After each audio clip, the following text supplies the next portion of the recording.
Good morning, ohayo gozaimasu. Andito na naman po tayo sa ating daily vlog.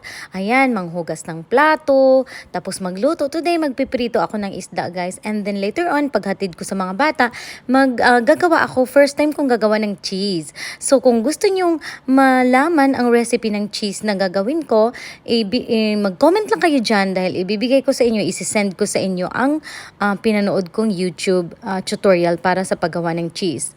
And then ngayon, guys, ikukwento ko naman sa inyo ang unang pagkikita namin ng aking mama after sa 9 years niyang pag-abroad na pagbiya sa mua. 9 years gid siyang total gyud dito sa ibang bansa, hindi siya umuwi.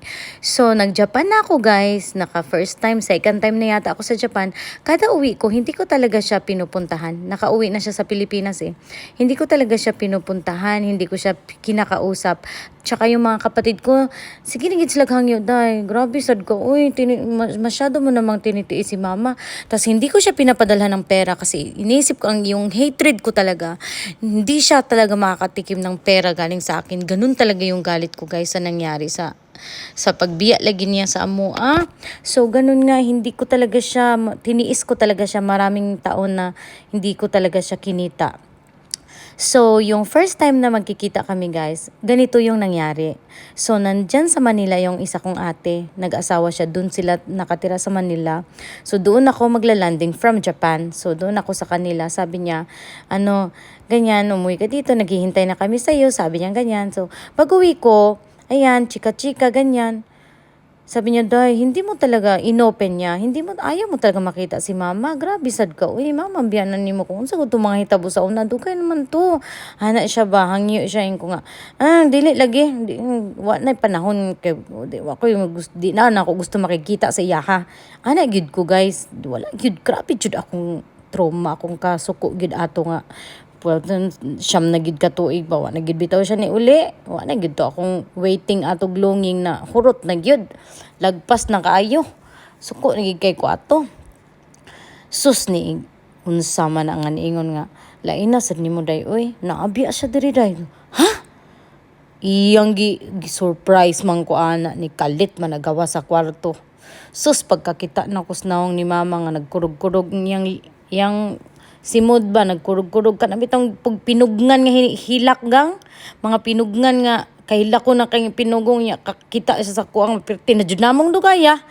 Isipin mo, grade 5 ko, mautoy first time na magkita, gikan ako Japan. Sus, murag na iris man tanan akong kasuko niya, guys. Uy, nagperti man akong dagan gakko sa iya, ha.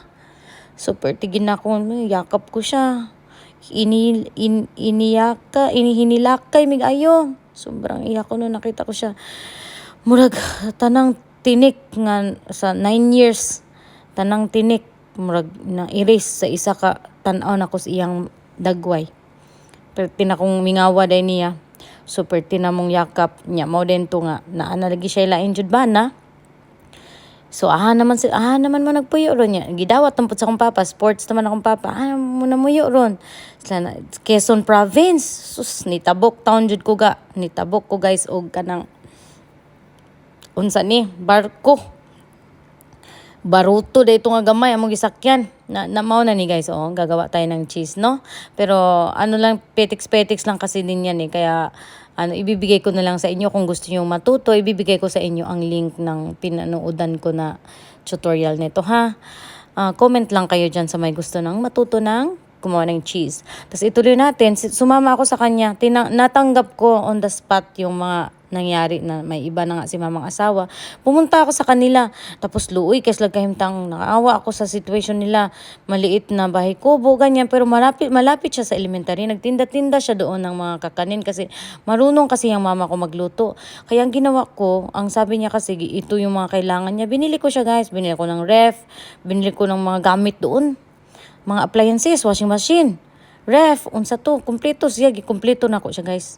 Pero giana gid nako siya nga sikreto jud ning papa kay wa ko nagsabang papa kay kabalo mas papa suko kay ko niya nga alam ng papa ko hindi talaga ako makipagkita sa kanya kasi ang tagal na niyang nakauwi, hindi talaga ako nakipagkita.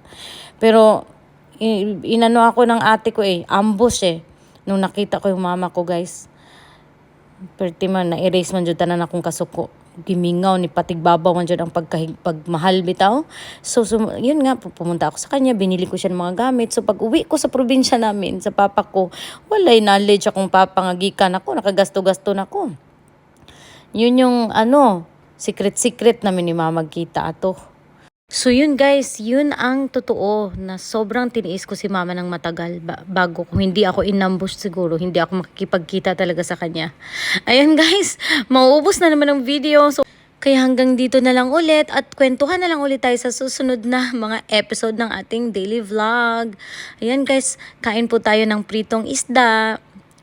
If you're watching right now, paki-show ng support na rin. Please like, comment, and share. At kung may gusto pa kayong malamang kwento tungkol sa buhay dito sa Japan at kung ano-ano pa about Japan, about life in Japan, paki-comment na lang at ating tatalakayin sa susunod na ating mga vlogs. Before I leave, mag-iwan po ako ng advice that whatever happens in our lives, our parents, we should always love our parents.